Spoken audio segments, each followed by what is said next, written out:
Tem que começar a gravação. Então vamos lá, né? Então, senhoras e senhores, vamos aí começando mais uma rodada dos nossos estudos. Estamos aí com a Amanda, que é aquela pessoa que toma café sem açúcar, que come chocolate sem açúcar. Está comprovado cientificamente que ela é uma pessoa má. Viu, Jorginho? O nosso profeta do caos está enfrentando um caos no seu computador hoje, por isso ele vai demorar para entrar. Ele está pagando a sua própria língua, senhoras e senhores. Estou aqui para vocês verem ao fundo a famosíssima cidade de Nínive, capital da Assíria, do nosso rei Assurbanipal, aquele celebrado rei que, graças a ele, nós temos obras como a Epopeia de Gilgamesh. Graças a ele, na sua biblioteca, foram preservados milhares e milhares de obras da Mesopotâmia. E hoje nós temos acesso a esse saber milenar. Viva Assurbanipal, senhoras e senhores! E estamos aqui com o nosso decano, que se fosse pastor evangélico morreria de fome porque ele não consegue decorar nenhum versículo da Bíblia, senhoras e senhores. Ai, meu Ou Deus. interpreta a leitura, esse que é o problema. Então vamos lá. Mas a revista Espírita, ele decorou tudo, né? Não, porque, na verdade, a hora que eu li, porque o livro de Jó realmente é uma metáfora. Eu nem sei por que ele foi escrito, que ele foi colocado para uma lição de uma devoção, confiança absoluta em Deus. Mas quando eu li aquela parte da face, não que ele falasse a face de Deus, mas que o Satanás, que eu fui olhar a interpretação do nome de Satanás, não é o diabo, é Satanás, é aquele que é o contraditor, entendeu? Que Satanás não é, a coisa não é o diabo, ele é o cara que contradiz, aquele que coloca, digamos assim, uma assertiva contrária. É o cara que argue, né? Então, você pensa bem, Deus conversando com Satanás. Ele fala assim, pô, Jó te ama porque tudo que você faz para ele é bom. Se você tirasse dele as coisas que ele tem, ele te blasfemaria. E eu entendi que ele falou assim, ó, você pode tirar tudo, só não lhe toque na face. Aí me perguntaram, Jorge, mas o que tem a ver a face, né? Aí eu perguntei para vocês, porque eu pensei que os hebreus tivessem algum símbolo em relação ao rosto, mas não é. É que se ele tirasse, o Jó lhe blasfemaria diante da face de Deus porque ele tirou as coisas, né? Não é porque o senhor não leu direito o livro de Jó, por isso. Então vamos lá. Qual é a pergunta mesmo? 536. Eu queria ter uma filha desse tipo. É? Fala sério. Ação dos espíritos sobre os fenômenos da natureza. Então vamos lá. Isso, vamos lá. Pergunta 536. Os grandes fenômenos da natureza, esses que se consideram como perturbações dos elementos, são devidos a causas fortuitas ou têm, pelo contrário, um fim providencial? Tudo tem uma razão de ser e nada acontece sem a permissão de Deus. Aí nós temos que, né, cair de novo naquela conversa. Realmente, as adversidades naturais nesse planeta é para o planeta em si, ele se organizar para ficar de maneira correta. E a pergunta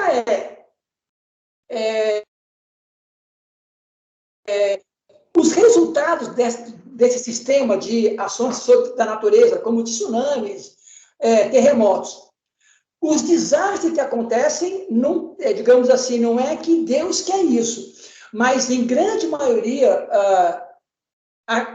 digamos assim, o cenário ficou pior devido à nossa ação contrária, ou piorada em relação à natureza onde isso acontece. Quer dizer, na verdade, Deus coloca esse tipo de adversidade para que o planeta vá se, digamos assim, se ajeitando, na verdade, porque um tsunami com terremoto não é para acabar com a gente. Mas só que é o seguinte, quando você destrói a proteção do mar, como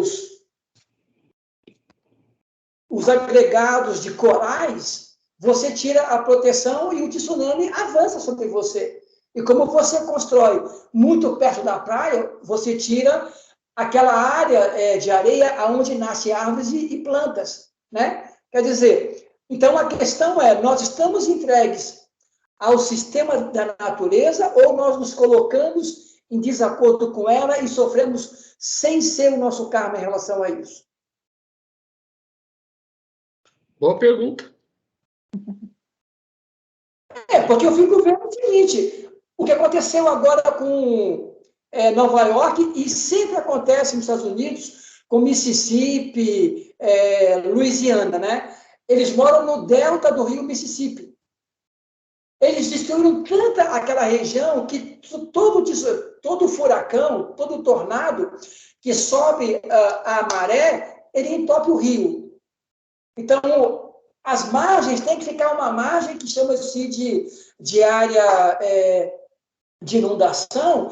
Eles construíram ali, eles moram ali. O rio sobe porque ele não tem vazão, e sempre teve isso, né? Nunca os índios, o povo local estadunidense, que não era América, né? O povo de lá, nunca moraram perto do rio Mississippi, nunca fizeram isso, nunca sofreram inundação. Então, a nossa pergunta é, será que esses karmas coletivos vêm de acordo com o nosso mau uso, ou eles acontecem para que a gente aprenda a ter bom uso? Né? De que maneira Deus trabalha com isso? E aí, Amanda, o que você acha? Eu penso que depois de uma catástrofe, uma questão assim, eu acho que isso mobiliza as pessoas, né? Desperta algo bom e ajuda e tal. Mas eu tava refletindo sobre isso, que tem as causas naturais, né? E tem também o que o homem provoca, né? A nossa, como que a gente lida com o planeta, as coisas que a gente faz, né? As consequências disso, né? Mas aí que tá, Igual, por gente. exemplo, lá nos morros lá do Rio de Janeiro, por exemplo.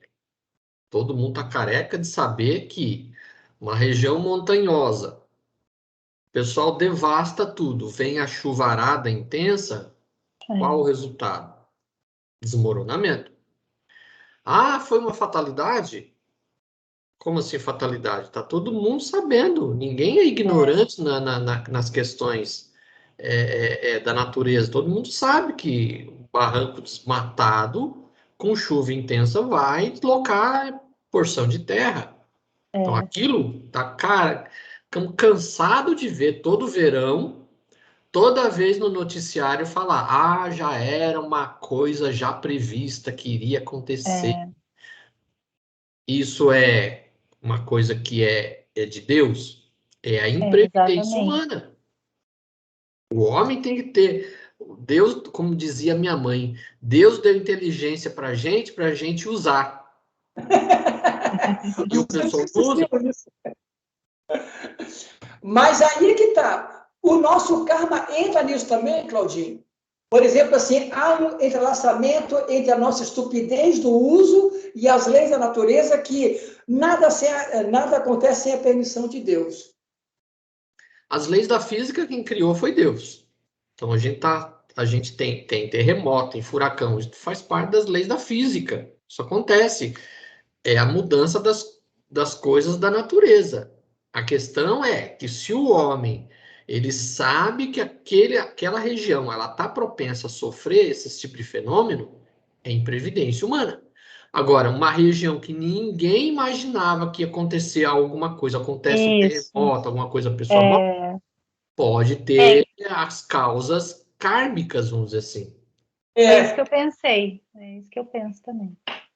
Porque é difícil, cada caso é um caso. Não tem como a gente bater o martelo e dizer, sempre é uma coisa de vidas passadas, ou não É é. um karma coletivo, né? Deus Cada quis. caso, cada caso é um caso. Mas aí que tá, Claudinho, aí não viria aquela pergunta que tudo está entrelaçado? Ou seja, Deus nos coloca as leis naturais. E você, ao encontro dela, ou de encontro a elas, você recebe as consequências. Ao mesmo tempo, digamos assim, as pessoas que teriam que receber essa questão não se colocariam dessa maneira para receber o que tem que passar, já que ninguém recebe, digamos assim, de graça qualquer adversidade.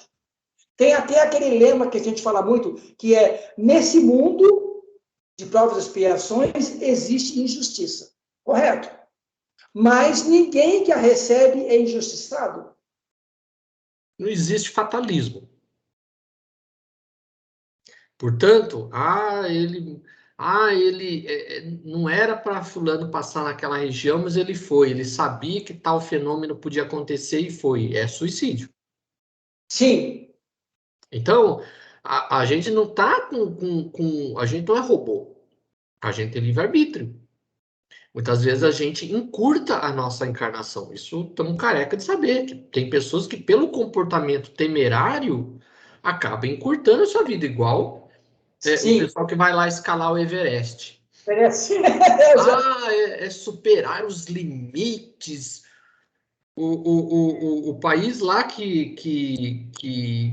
onde fica o Everest, eles cobram para cada turista que sobe lá o equivalente a 15 mil dólares. Você tem que pagar uma taxa de 15 mil dólares para você fazer uma escalada no Everest. Aí engloba, você tem que ter um guia, você tem que ter um seguro, você tem que ter um monte de coisa. Você gasta 15 mil dólares. Então, pela cotação hoje, mais de 100 mil reais. Certo? Não é para qualquer um. Então, o cara pode gastar esse tipo de coisa fazendo outra coisa mais útil. Mas não, ele vai escalar o Everest, que é para ele mostrar para todo mundo que ele é capaz de superar os seus limites. Uma grande bobagem. Na verdade, ele está sendo temerário e ele está correndo o risco de morrer numa nevasca lá e desperdiçar sua encarnação, que poderia fazer muito mais outras coisas de útil, né? Ele vai enfrentar a natureza que sabe que muitas vezes é imprevisível. Então é um suicídio. Agora, se é algo kármico, que se a gente tem que sofrer, se está programado na nossa encarnação que isso vai acontecer para resgatar alguma coisa do passado, aí é outra história. Aí isso foi programado, fazia parte da vida daquele cidadão passar num determinado lugar e sofrer a consequência de um fenômeno natural e ele vier a desencarnar. Mas é aquele negócio, cada caso é um caso. Tem pessoas que procuram. As pessoas que procuram estão abreviando a sua própria vida. Né? Então, aí é uma coisa. Perfeito.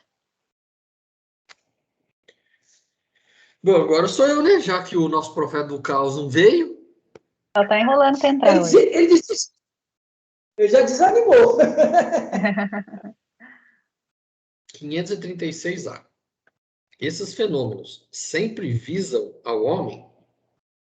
Algumas vezes têm uma razão de ser diretamente relacionada ao homem, mas frequentemente não tem outro objetivo que o restabelecimento do equilíbrio e da harmonia das forças físicas da natureza.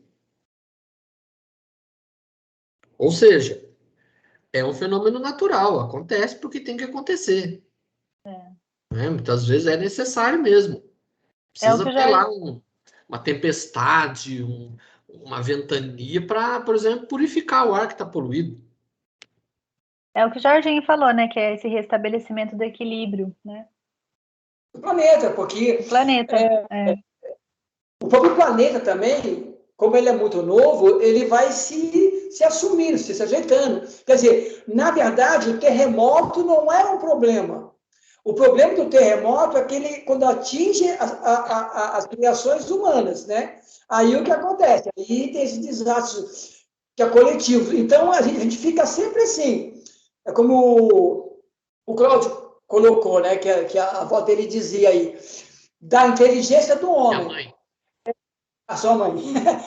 Realmente, os povos locais, digamos assim, tradicionais, indígenas, não sofriam muito com isso, porque eles já tinham uma consciência de onde moravam e que aquilo acontecia. Por exemplo, assim, ó, vamos colocar Pompeia e Herculano. Os povos antigos, antes de Pompeia e Herculano, conviviam muito bem com o Vesúvio, porque não moravam ali. Aí, o pessoal de Roma resolveu fazer uma cidade muito bonita, até devassa, sem vergonha, Herculano e Pompeia, debaixo do Vesúvio, entendeu? Então, na verdade, o Pompeia e Herculano não estava tão debaixo do Vesúvio assim. Existe uma distância considerável. E outra, segundo os dados arqueológicos, antes da erupção que ocorreu no ano 79, a última erupção do Vesúvio tinha acontecido 8.000 anos atrás. Então ninguém imaginava que aquilo iria acontecer. É algo completamente imprevisível. Mas é que foi de uma intensidade tão grande que soterrou todas as cidades. Eram 3 cidades: Herculano, Pompeia e Estábia. Eram 3 cidades.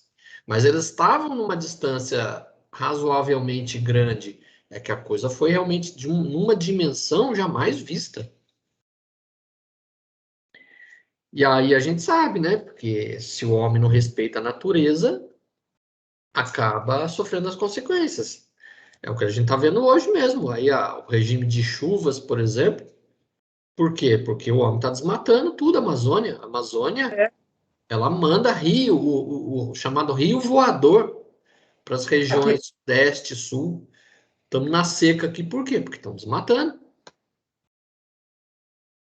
Deus do céu. E todos nós pagamos por isso, mesmo quem não desmata. Porque nós estamos nesse karma coletivo de... Está no sistema junto, Estamos tudo junto, né? Um reflete no outro, né? De lutar a favor da proteção. Eu até penso bastante que o próprio espírita não é muito ecológico, ele não tem essa ideia de correlação. Pega muito a doutrina como religião e fica nisso. Eu acho que o espírita, do conhecimento que ele tem da doutrina, ele era para ser um ecologista, sabe? O tipo do cara de vanguarda mesmo, porque ele sabe da relação que tem o mundo espiritual com o mundo físico e o que tem no mundo físico de colaborar nessa comunidade. Porque você pensa bem, eu sou dono de uma fazenda, aí eu desmato para fazer pasto. Quando chove, a terra entra no rio, assola, mas quem mora perto do rio também inunda, porque eu considerei que a minha ambição é maior do que morar na cidade. Você pensa bem, aqui em Jacareí, eu não sei como é que está em São José dos Campos, mas em Jacareí nós temos apenas 28% do esgoto tratado. Quer dizer, a grande maioria do esgoto vai para o Rio Paraíba. E você pensa bem, o Rio Paraíba ele passa por várias cidades.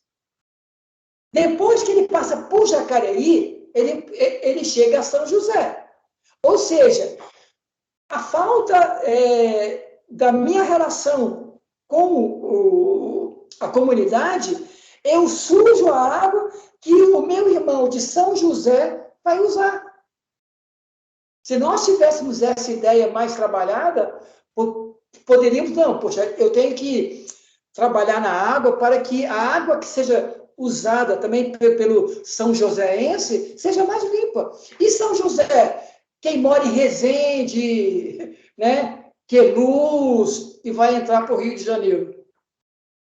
O Babu ia falar assim, somos tudo espíritos terceira ordem aqui. Planeta de provas. Não dá para esperar muito, não, Jorginho. Não, mas é bom de ter essa ideia, Sim, porque sim. compete a nós Não é que somente aos espíritas é isso, mas nós temos, digamos assim, um arcabouço de conhecimento, não de sabedoria, que já nos deveria pensar. E eu penso mais nisso também, Cláudio. Sabe por quê? No livro André Luiz, do Nosso Lar, ele conta, o Silas leva André Luiz contando que vai mostrar um rio espiritual que, né? E ele fala o seguinte, toda cidade que tem um rio, essas águas limpam magneticamente a cidade, né? Porque a água é um elemento transmutador de energia e tal. Aí eu fico pensando, nós espíritas, e também os umbandistas e candomblecistas, que tem um orixá, o deus da água doce, que é o Oxum. Nós não podemos dizer que o nosso rio Paraíba nos limpe magneticamente, porque ele é tão poluído, coitado. Como é que ele vai limpar alguma coisa magnética quando a gente quebra essa vibração da água? Quando você lê no livro que você venera, que é o Nosso Lar, o cara fala sobre isso, sobre a água.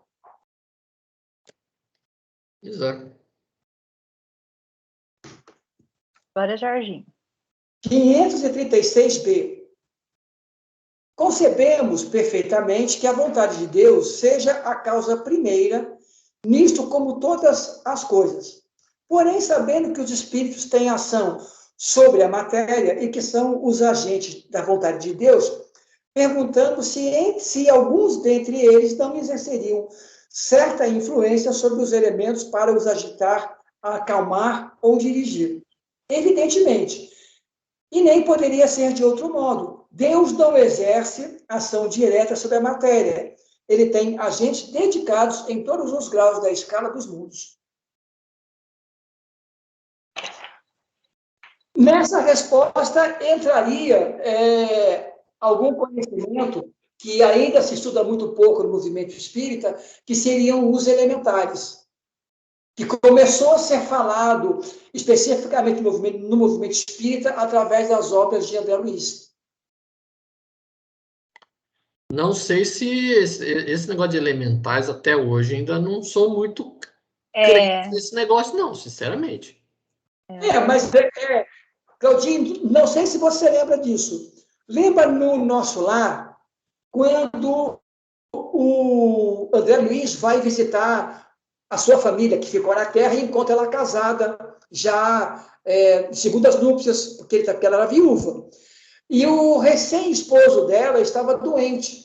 E ele vai com aquela enfermeira e ela fala um idioma lá, um pensamento diferente, chama dois seres estranhos, que ele fala isso no livro, e ela fala com ele para eles buscarem uma energia no fruto de mangueira que tinha lá, nos eucaliptos. E eles trazem uma energia. Quer dizer, você entende isso como os elementares. Também tem na evolução dos mundos elementares.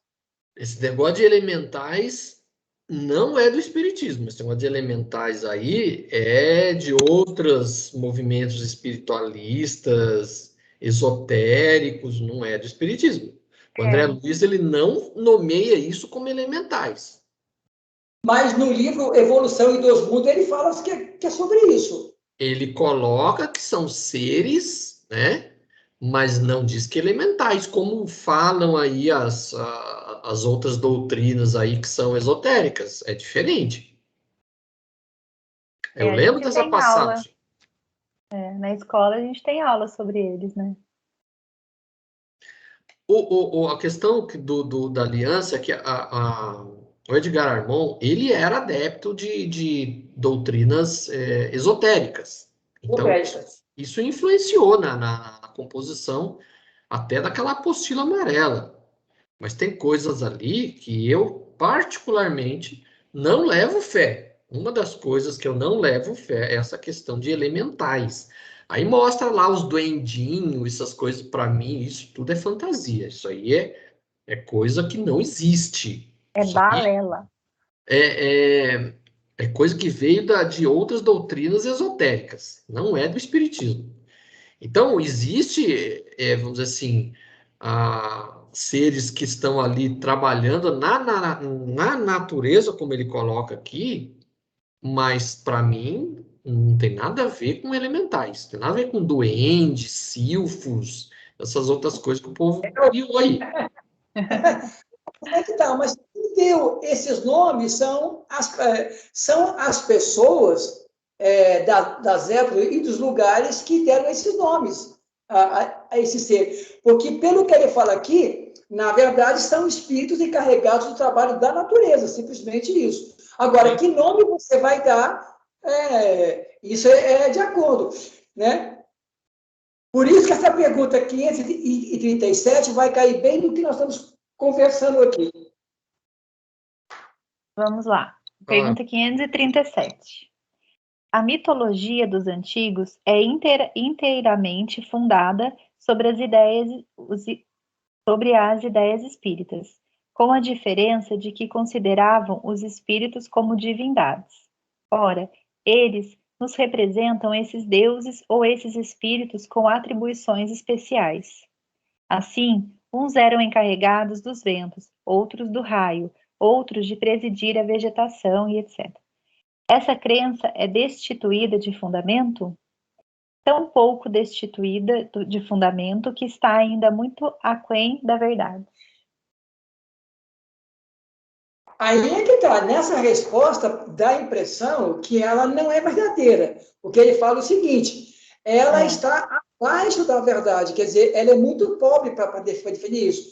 Porque eu tenho, digamos assim, a compreensão que os antigos realmente já tinham uma ideia espírita, ou de espiritualidade, melhor dizendo, porque o espiritismo como ideia nasce em 1857, mas os deuses que você denominava eram os espíritos trabalhando em função a isso. Quer dizer, como você não podia chamar de espírito, chamava de daimon, chamava de Dionísio, Baco, Júpiter, não importa o nome, mas você tinha uma noção que existiam seres transcendentes e, para a nossa compreensão, eram deuses. Toda essa mitologia que os povos antigos tinham aí, se você for estudar os povos antigos, todos eles tinham suas mitologias. Então, tudo isso não surgiu do nada. Tem algum fundamento, como ele coloca aqui. Existe fundamento. O que ele coloca aqui, assim, não é que não tenha fundamento, é que o que nós colocamos está longe do que é a verdade. Sim. Então, a gente criou uma mitologia baseado em impressões que os povos antigos tinham, mas essas impressões criaram uma coisa meio fantasiosa, que está longe da verdade. É isso que ele está colocando aqui. Então, existe realmente essas entidades que cuidam, né, da natureza, que cuidam dos fenômenos naturais, mas eles não são deuses, como nas mitologias antigas coloca-se. Né? Eles são apenas espíritos que têm vamos dizer assim, esse encargo de dirigir, né, esses fenômenos, mas eles não são deuses. Porque Cláudio, olha, sem nenhuma crítica, apenas como referência, né? Uma referência. Você pensa bem, nós também, de maneira moderna, nós criamos também uma mitologia. Porque você pensa bem, quando nós damos, digamos assim, um arcabouço divino aos santos católicos, nós também temos espíritos, né, que foram designados pelo homem como santos, encarregados de pequenas, digamos assim, que ajudam Deus no seu trabalho. Por exemplo, assim, quando eu falo de São Judas Tadeu, o que é que eu estou dizendo desse santo? É que ele é o santo que Deus encarregou de atender às condições impossíveis, às causas mais difíceis. Ou seja, quando eu peço para Deus e rezo a Jesus, que Jesus, né? Jesus coloca São Judas Tadeu como o santo das causas impossíveis. Se eu tenho uma doença nos olhos, eu vou pedir para Santa Luzia, entendeu? Quer dizer, não é uma mitologia, porque nós falamos de mitologia porque nós desconsideramos digamos assim, o arcabouço religioso de nós mesmos na antiguidade. Mas hoje, nesse tempo de hoje, nós temos digamos assim, um arcabouço mitológico também. Porque ninguém fala assim, não, Deus é único. Tudo bem, então eu não vou rezar para santo, eu vou rezar diretamente para Deus. Não. Você já faz um santinho, como eu tenho de São. Começou a chover aqui em São José. Aqui tá chovendo em casa. Aqui eu não percebi, não. Não? Deve estar caindo temporal lá em Jacareí. Porque acabei de pensar nisso, por isso que eu falei. O Jorge, ele se alonga tanto para dar explicação que o negócio trava. Até travou lá. Chuva lá tá forte. Parece que deu uma pancada e deu uma parada agora. É estranho. Eu não escutei. Daqui eu não tô conseguindo. Aqui na Zona Sul, chovendo. Tá voltando. Tá voltando. Ih, caiu. Hoje tá feia a coisa aqui nesse grupo, hein? Então, aqui, em parte, até que ele tem razão. A gente cria também mesmo algumas figuras mitológicas na figura dos santos, né? Então, os santos não deixa de ser uma forma da gente assim, endeusar, né? Então, Adorar tem outros mesmo. deuses. Tem um livro que é acho que se eu não me engano, Reportagens de Além Túmulo. É um livro de contos. Deixa eu ver o Jorge voltar. Fala sobre isso. Tem vários livros de contos do Chico, né? Entre eles tem um que chama-se Reportagens de Além Túmulo. Lá fala assim acho que o título é Agruras de um Santo. É um cara que viveu, eu não lembro, faz tanto tempo que eu li, mas o cara viveu tipo assim, século XIX, século XVIII ou XIX. O cara era uma peste. O cara tinha não sei quantas mulheres, o cara matava os adversários, torturava as pessoas. E aí depois da morte, ele foi declarado santo, ele foi canonizado. Olha só. Aí o pessoal, aí lá no além, né? Ele lá passando lá os apertos dele por causa das coisas que ele andou fazendo. Aí ele recebia as vibrações das pessoas que iam na igreja rezar para ele, como ele. Olha. Então ajudou ele. Não, as pessoas iam lá pedir as coisas para ele, porque ele era um santo. Ah, sim. Ia para pedir, né? Não Ia para pedir as coisas porque ele era um santo. E aí, Deus. cada pessoa que ia pedir uma coisa para ele e rezar para ele porque ele era um santo, ele recebia aquilo e cada vez mais ele se sentia mal, porque ele não foi santo. Né? Ele era uma praga, ele era uma peste. Vocês estão me vendo aí ou não? Não estamos te vendo. Não. Eu não tô. Tô vendo, não. Ixi, Mari. Mas depois, se você achar esse livro, tem até em PDF. Eu vou anotar aqui. Eu acho que eu vou depois dar uma confirmada para ver mesmo se é Reportagens de Além Túmulo. E aí tem esse conto aí que fala desse cara que virou santo. Nossa, Deve ser santo até hoje na igreja, né? Ele só não identifica o nome que é pra gente não saber quem que é. mas que o cara era uma peste. E aí ele, tipo assim, ele sentia como se fosse assim uma estocada. Cada vez que as pessoas rezavam para ele, ia na igreja, fazia um pedido para ele sentia aquilo ali como se fosse uma estocada no peito, porque todo mundo achando que ele era um santo e, na verdade, ele era uma peste. Ele era uma peste. Ei, Jorginho, voltou? Tá chovendo aí? Eu tô vendo.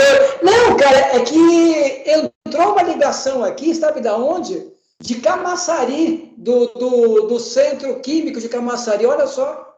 É fraude. É fraude. Entrou para pedir um Pix para você.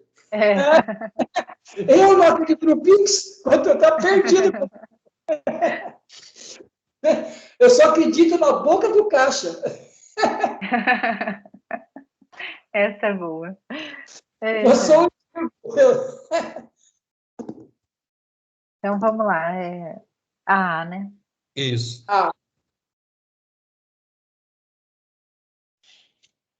É o Claudinho. Não, é você. Você, Mandinha. Ué, eu acabei de ler a mitologia dos antigos. Fui eu que li. Não, eu que li. Então A eu aprendi. 530 Para a mim, fui 537 eu li. Então sou eu. É. 537A. Pela mesma razão, poderia então haver espíritos habitando o interior da Terra e presidindo aos fenômenos geológicos? Esses espíritos não habitam precisamente a Terra, mas presidem e dirigem os fenômenos, segundo as suas atribuições. Um dia tereis a explicação de todos esses fenômenos e os compreendereis melhor. Gente, quanto a esse negócio aqui, o nosso amigo Claudinho não acredita, mas existe um cara chamado Jacques Berger, ou existiu, já desencarnou, que tem um livro chamado assim, ó, O Planeta das Possibilidades Impossíveis. O livro que eu amei, cara. Ele conta uma experiência dessa. Que um grupo de maquis franceses, eles ficaram presos dentro de uma caverna em relação a um combate com os nazistas. Eles não podiam sair e os caras não podiam chegar até ele. Eles começaram a investigar a caverna. E foram, sabe, aí descobriram um portal na caverna que tinha gente do outro lado lá. Os habitantes do interior da Terra. Não sei se você já ouviu falar da teoria da Terra Oca. É que o Claudinho, ele é muito árduo, ele desculpador, não tem... Cara! Esse pessoal aí deve ter fumado uma erva bastante poderosa.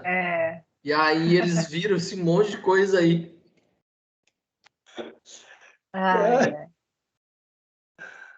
Mas sou eu. Olha, teoria da Terra Oca. Isso aí eu li tudo, cara. Eu adorava esses livros. Até hoje eu adoro, cara. Mas, olha, dá uma lidinha, Amanda, você vai gostar. O Planeta das Possibilidades de Jacques Berger. Perde tempo não, Amanda. Eu já peguei outra indicação aqui do Claudinho. Chegou antes de você, o Jorginho. Mas ele não é um cara místico, ele é muito, digamos assim, muito ariano, muito firme. Ele é, digamos assim, ele não é dado à meditação, incenso, essas coisas, entendeu? Pai por mim, eu gosto de mantra, é do nosso tipo, entendeu? Nós lemos, digamos assim, o fogo sagrado dos ciganos, entendeu? Esse tipo de situação. Entendi. Olha lá a cara do... Aquela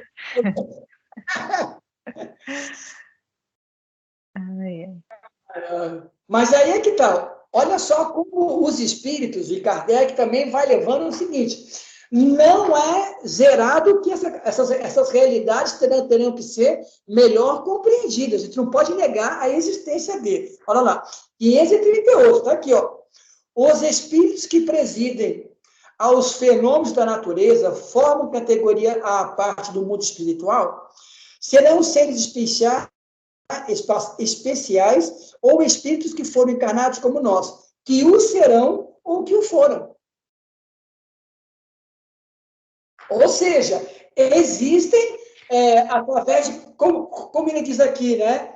Em cada lugar da natureza, existem vários escalonamentos de evolução. Quanto menor você evoluído, maduro, você é utilizado para serviços comuns. Não lembra, no começo do livro dos Espíritos, os espíritos batedores? Está lá na revista Espírito. São espíritos muito materiais e infantis, que os espíritos mais maduros usavam para começar o trabalho da doutrina. Quer dizer, foram através dos batedores, dos reps, que começou-se a avaliar que existe uma transcendência espiritual ou alguma coisa além.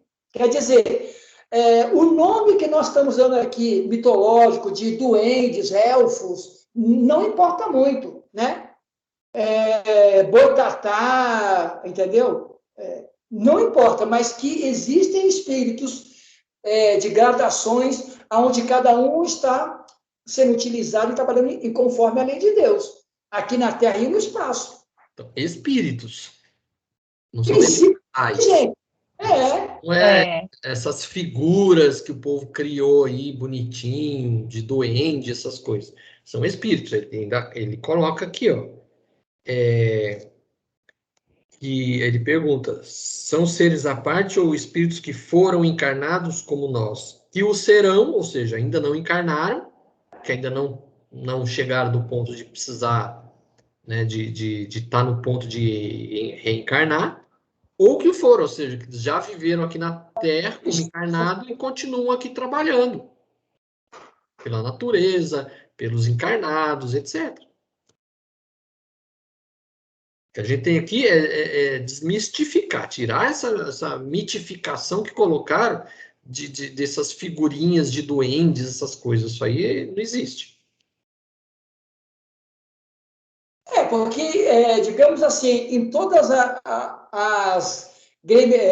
em todos os arcabouços religiosos da antiguidade, mesmo entre os indígenas, eles também atribuem a alguns espíritos, né, alguns seres da natureza, o trabalho com, digamos assim, o que nós chamamos aqui no Brasil de Saci Pererê seria um elemental ou seria um espírito ainda muito simples que os espíritos usam para trabalhos mais materiais da natureza. Saci Pererê, como é que chama aquele espírito que protege os animais na selva brasileira, que tem o cabelo de fogo, os pés para trás, e ele... Curupira.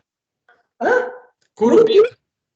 O Curupira é um espírito mais simples, né, que os espíritos mais maduros, mais elaborados, usam no trabalho da natureza. Nós chamamos ele de elemental, mas é um espírito da floresta. Tanto é que... Vem cá.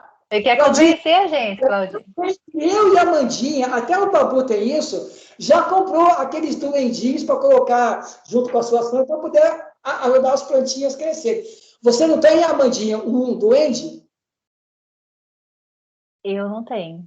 Tem um aqui, mas não é meu, hein? É do Lucas, mas não sei nem que ser que é esse que tá aqui. Não precisa mentir, não.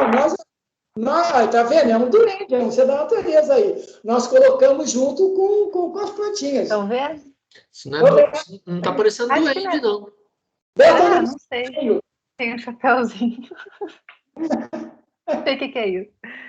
Mas isso não é coisa minha, foi do Lucas.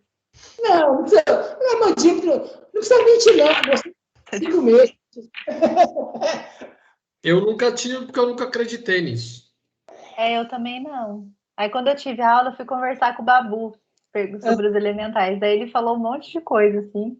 Eu falei, e aquela aula lá, então? Eu tava na dúvida. Você Aí vai depois lá, que eu falei com o Babu, ele mandou um monte de material. Eu falei, nossa senhora. Você vai lá só para ganhar presença. Esquece tudo que falaram lá. Mas na verdade é o seguinte, não importa o nome, mas que existem espíritos de várias gradações, cada um trabalhando na sua condição, todos recebendo ordens de espíritos mais maduros. Quer dizer, existem espíritos encarregados da natureza, dos animais, da evolução dos animais, da evolução das plantas, entendeu? Tudo isso existe. Agora, o nome que você dá, né? O que nós não podemos acreditar nesse pessoal que é muito misticista, que coloca a maçãzinha para os elementais no coisa, para ver se eles limpam a casa, entendeu? Mas também não faz esse pensamento bom, xinga palavrão, quer dizer, mas a maçã está lá. Então, são os espíritos como se fossem, por exemplo, os jardineiros. Estão cuidando aqui. Mas são espíritos, não são doentes. Então vamos lá. 538A. Esses espíritos pertencem às ordens superiores ou inferiores da hierarquia espírita? segundo seu papel for mais ou menos material ou inteligente. Uns mandam, outros executam. Os que executam as coisas materiais são sempre de uma ordem inferior, entre os espíritos como entre os homens. E agora? É o que nós estamos. Espírito, está falando espírito. Mais evoluídos, menos evoluídos. Existem ordens de evolução entre todos nós. Entre encarnados, existem os encarnados que são espíritos mais evoluídos, menos evoluídos. Desencarnou, a mesma coisa lá. Existem inferiores e superiores. Jorginho tá querendo enxergar mais coisa aí, né, Jorginho? Não, mas na verdade, digamos assim, é que nós agora já vemos da maneira correta. O Claudinho, o Babu vai entrar, ele já instalou o negócio dele aí. Ele vai entrar só para dizer tchau. Oi, tchau, quer ver? Ele já instalou o negócio. Ele desistiu de entrar. Ele desistiu. Mas, por exemplo, assim, ó, no caso de Hydesville, né?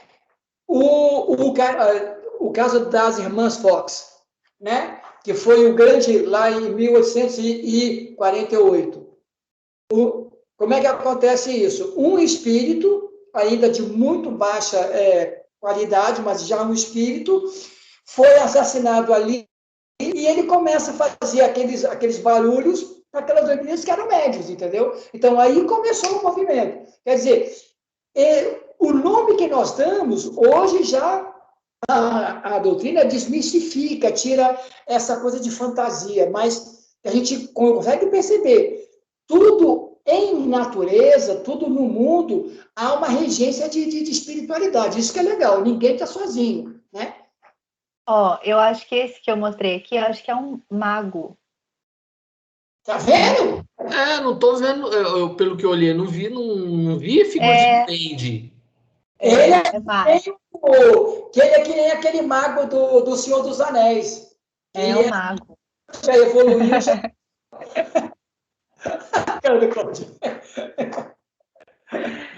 Ai. Então vamos lá, 539, né?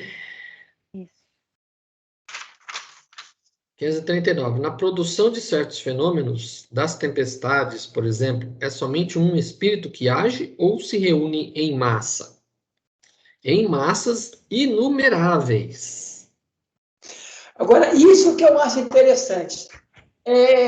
Naquele livro que eu te mostrei, Cláudio, que eu sempre falo nele, do átomo ao arcanjo, ele fala o seguinte, que a criação de Deus, principalmente até no livro do Consolador, do Chico Xavier, que recebe a inspiração do Emmanuel, fala isso. A criação é interminável. Ou seja, Deus cria espíritos ou princípios inteligentes até hoje. Então, eu fico imaginando a quantidade de espíritos que tem ainda para encarnar e estão encarnados. Você pensa bem, eu ouvi falar, até hoje eu nunca entendi quem foi que deu essa ideia para a gente.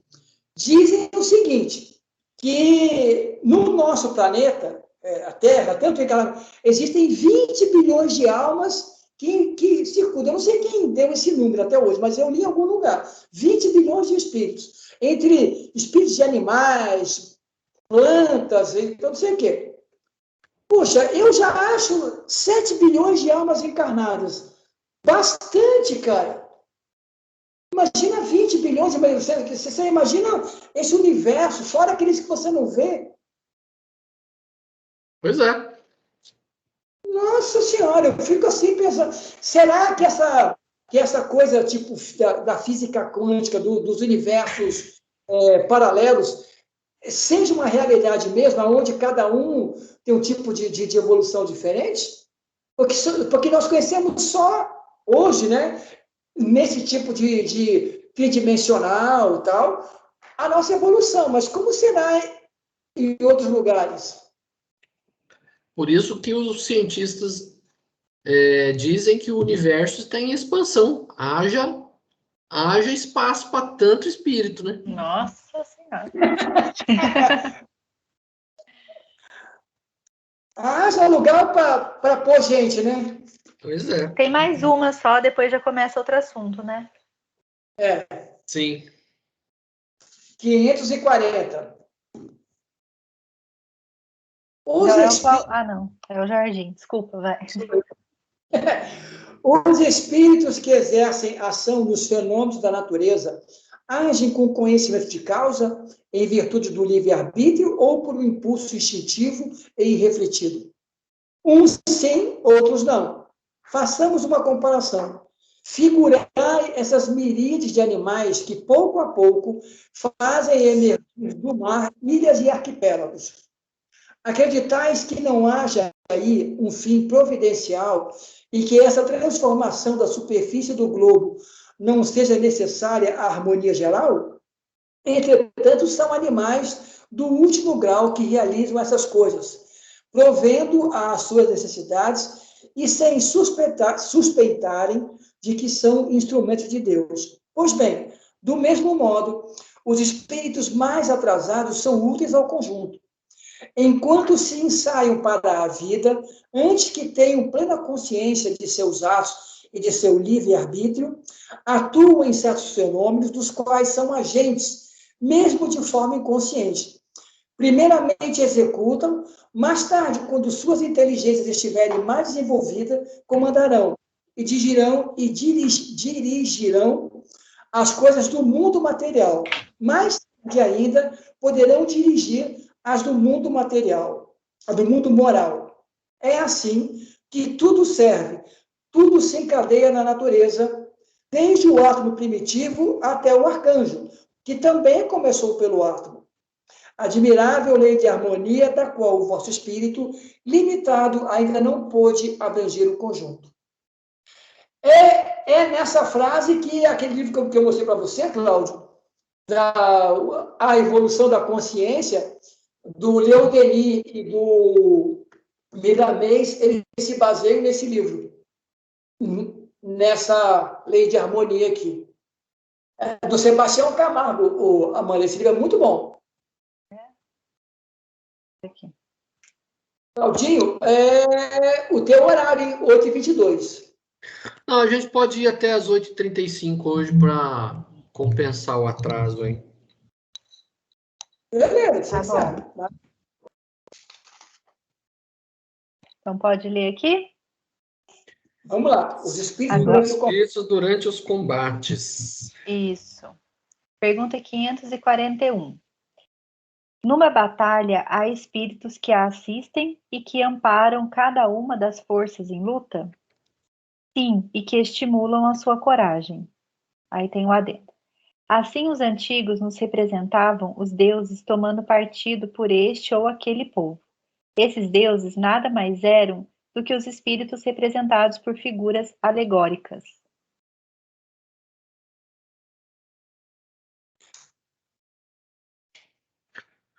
Pois é. Para tudo tinha os espíritos, né, dando assessoria, porque os caras que viviam para a guerra e morriam em combate, o que acontecia? Eles continuavam lá combatendo. E aí algumas pessoas enxergavam esses espíritos combatendo, então para eles eram deuses, né? Então todas as mitologias têm os seus deuses, deuses que são da guerra, os deuses da morte, né? Deuses de vários aspectos, todas as mitologias têm, né? Então eram os espíritos que eles enxergavam. Kardec, se não me engano, né, é um discurso que ele faz, se não me engano, é em abril de 1858, que ele fez espírita. Ele coloca que essa ideia espiritual da imortalidade, da continuidade da vida, ela é instintiva, porque nós, mesmos antigamente, sem ter uma noção lógica disso, nós já percebíamos a espiritualidade, só que com outros nomes, né? Só que com outra coisa, mas, quer dizer, de tanto você encarnar, desencarnar, encarnar, desencarnar, mesmo que a gente diga que não acredita nisso, ela está de maneira inconsciente, subliminar na nossa mente, porque nós somos espíritos, né? Mesmo aqueles que dizem que ela não existe. Mas, realmente, Kardec, ele coloca muito isso, inclusive, se não me engano, na Gênese espiritual, ele coloca isso, no livro A Gênese, que ela é instintiva nossa, porque nós não admitimos que exista, digamos, o nada, você morreu e acabou, porque, digamos assim, tanto aprendizado, tantas percepções que nós fomos tendo ao longo dos milênios, ela fica, mesmo que eu diga assim, isso não existe, mas existe. Você sabe que A maioria dos povos antigos, se for ver, quase todos, né, tinham assim, uma veneração pelo enterro dos mortos. Então, era uma coisa assim, bem cerimonial, né? Existia uma expectativa sobre algo que não se sabia exatamente o que significava, né? Mas pelos enterros, né? As pessoas colocavam muitas vezes objetos pessoais no túmulo. Então isso já passava uma ideia que existia alguma coisa. Os mesopotâmicos, por exemplo, eles tinham a ideia de que se o corpo de uma pessoa não fosse enterrado, a alma desse cidadão ficaria perambulando sobre a terra. Então era uma questão assim, obrigação você enterrar os mortos, para que eles não ficassem perambulando. Então isso já dava uma ideia de que existia alguma coisa depois da morte, existia uma espécie de vida após a morte. O que os povos antigos não tinham muito desenvolvido é a ideia de que você voltava, né? Então você tinha a reencarnação, né? Entre os gregos tinha o Hades, onde vivia a alma de todos os mortos, né? E entre os gregos também tinha essa noção de que os mortos tinham que ser enterrados, né? Eles não podiam, era uma questão de ética na sociedade grega, você não pode deixar o cadáver insepulto, né? Então, todos os povos tinham. É uma reminiscência de algo que eles traziam, né? Que existia alguma coisa além da vida, só não se sabia exatamente o que era. Uhum.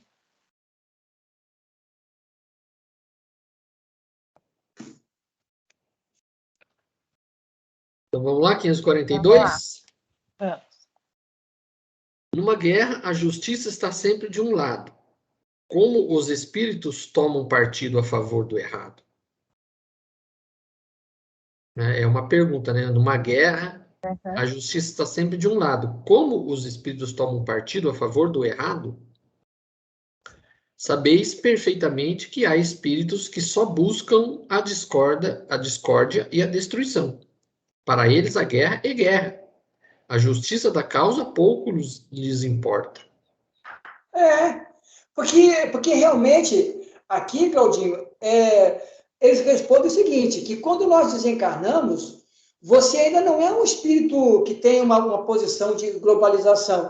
Se você ainda acredita numa ordem social diferente, você vai perder ainda pelo que você acreditava. Você lá em cima morto vai ajudar quem acredita igual a você. Quer dizer, eu fico imaginando, digamos assim, eu estou dando uma relida no Balzac aqui que eu tenho, e ele coloca muito o problema da Revolução Francesa, né, que foi realmente um negócio muito sério.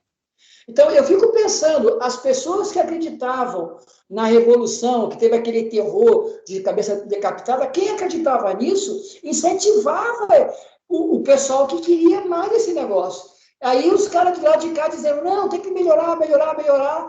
Então, quer dizer, se a gente desencarna com uma ideia fixa, né, a gente vai continuar defendendo uma ideia. Eu fico pensando na Segunda Guerra Mundial.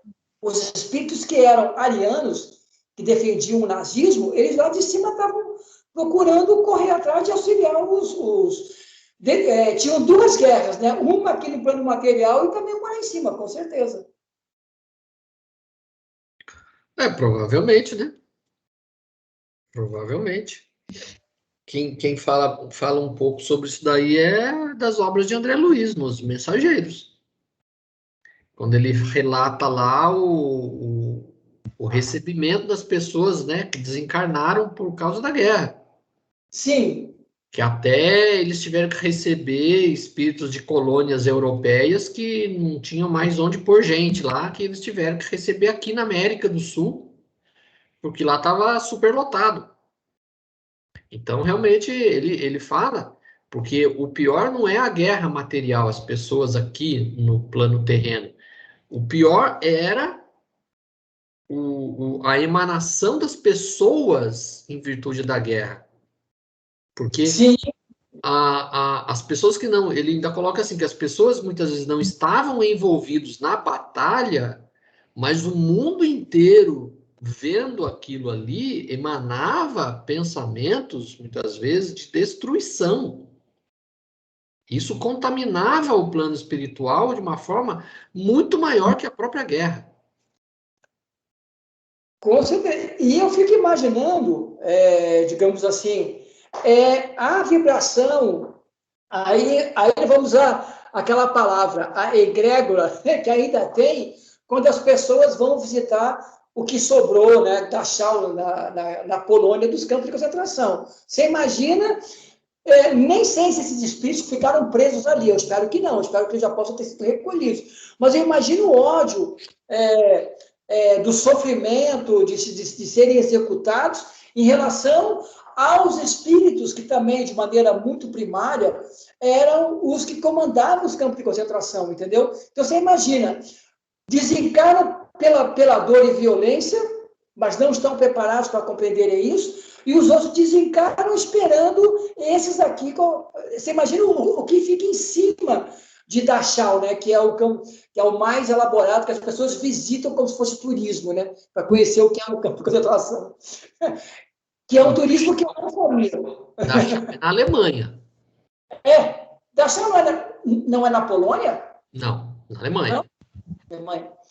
O que você está falando, provavelmente, é Auschwitz. Auschwitz, exatamente, esse aí. Então, Dachau não era, Dachau era campo de concentração, era trabalhos forçados. Existia campos de trabalhos forçados, campos de concentração e os campos de extermínio. Auschwitz, Treblinka, Birkenau, eram 3 campos de extermínio, os 3 ficavam na Polônia. Agora, eu imagino que as pessoas que têm uma certa sensibilidade, ao visitar esses campos, devem sentir mal, porque ali deve estar impregnado. Fala 2 coisas. Quando eu fazia história, nós fizemos uma chamada pesquisa de campo, né? A gente percorreu várias cidades do Vale do Paraíba que fizeram parte do ciclo do café, e eram as fazendas, né? Visitamos várias fazendas cafeeiras que tiveram trabalho escravo. Eu lembro de ter entrado numa fazenda onde o local onde os escravos ficavam era debaixo da casa. Como se fosse um porão. Né? Olha, eu senti o clima ali pesado. Eu nem sou uma pessoa assim muito sensível para essas coisas, mas eu senti ali o negócio, olha, deu até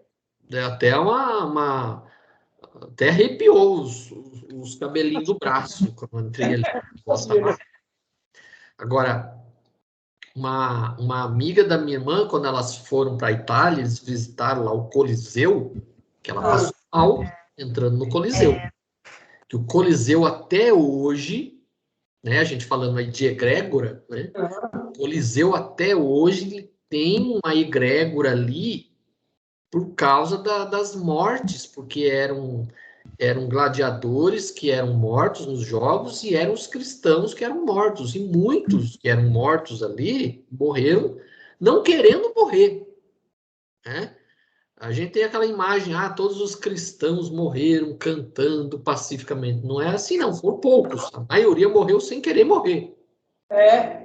Devorado pelos leões, estraçalhado pelos leões. Então, ali ficou um clima de uma egrégora de sofrimento que até hoje as pessoas que têm sensibilidade vai lá, sente o clima ali, viu? Ô, Jorginho, a minha prima que mora...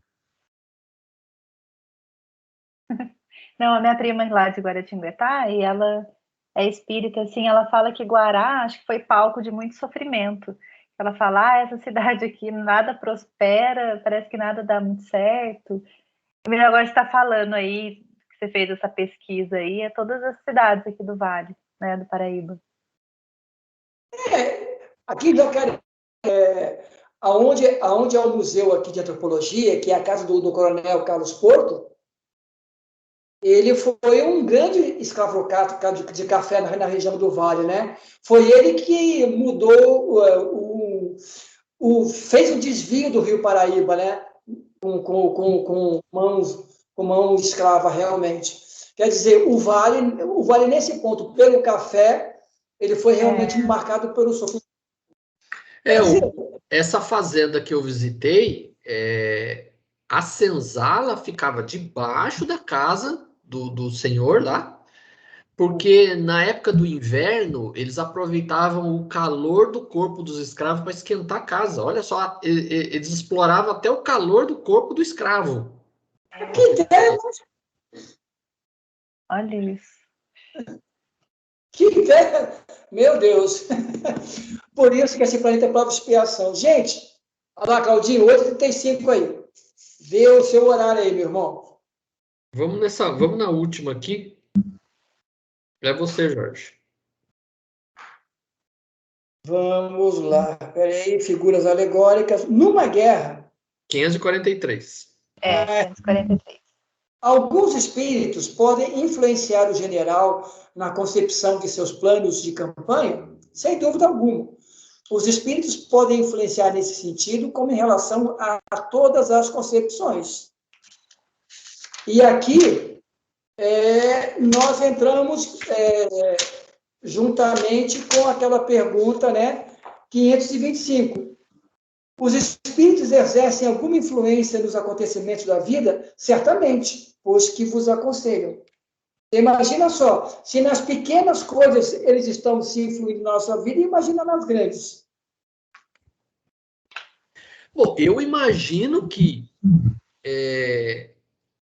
durante a Segunda Guerra Mundial, com certeza os aliados tiveram muita ajuda. Eu também acho que sim. Quando os nazistas começaram a tomar tudo, com certeza eles tinham um limite de operação. E aí eles não poderiam deixar, né, que as coisas chegassem ao ponto que os nazistas fossem dominar o mundo. Isso seria o inferno, o caos. Né? Então, com certeza, eu imagino que eles tenham realmente tido bastante auxílio do plano espiritual. No próprio livro A Caminho da Luz, Emmanuel cita quando os árabes tomaram a Península Ibérica e começaram a se infiltrar na França, ele coloca lá que foi permitido o livre-arbítrio deles, mas que tinha um limite. E esse limite foi colocado nesse período. Ele ainda fala assim, que aí o plano espiritual encaminhou, né, os franceses para as primeiras vitórias contra os muçulmanos. Então ele coloca que existe o livre-arbítrio dos povos de interferir nos outros, mas, como tudo, existe um certo limite. Por isso que eu falo sempre, se nós não evoluirmos nada, né, nessa encarnação, mas se esse conhecimento que a gente está bem elaborando nos permitir sabermos que nós estamos desencarnados, e você tem um pouco de solução para saber que caminho você vai tomar, já é uma grande evolução, gente. Porque a grande maioria desencarna, ou melhor, morre, né? Mas não sabe que está desencarnado, e aí entra nesse tipo. O cara já é, digamos assim, dessa partitura. O cara desencarnou, ele continua vivo. Ele continua dessa partitura, quer dizer, ele vai influenciar e trabalhar para aquilo que ele acredita. Se nós chegarmos ao momento de na hora de morrer, perceber que nós já deixamos o corpo, se você puder se encaminhar a lucidez, ponto, agora eu morri. O que eu fiz, o que eu não fiz, vou ter que resolver daqui para frente. mas pelo menos eu posso ir para um lugar melhor, que eu possa me dedicar a mim mesmo, nossa, já é uma grande evolução nossa. A grande maioria morre sem saber que está morrendo, Jesus. É isso aí. Terminamos por hoje, então? Terminamos por hoje.